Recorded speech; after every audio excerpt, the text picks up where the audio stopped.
Қазыбек пен Бұхар.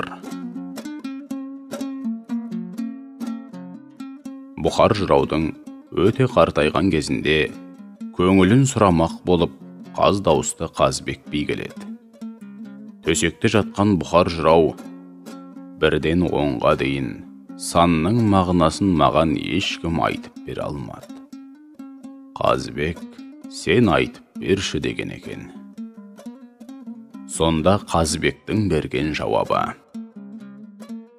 бір дегеніңіз, бірлігі кеткен ел жаман. Екі дегеніңіз, егесіп өскен ер жаман. Үш дегеніңіз, үш бұтақты шідерден шошыған ат жаман. Төрт дегеніңіз, төскейге шыға алмаған кәрілік жаман. Бес дегеніңіз, білікті адамнан белгілі бала тумаған жаман. Алты дегеніңіз, аймағын билей алмаған адам жаман. Жеті дегеніңіз, жетем деген мақсатына жете алмаған жаман. Сегіз дегеніңіз, бастаған серкесіз қой жаман. Тоғыз дегеніңіз, толғанғаныңыз.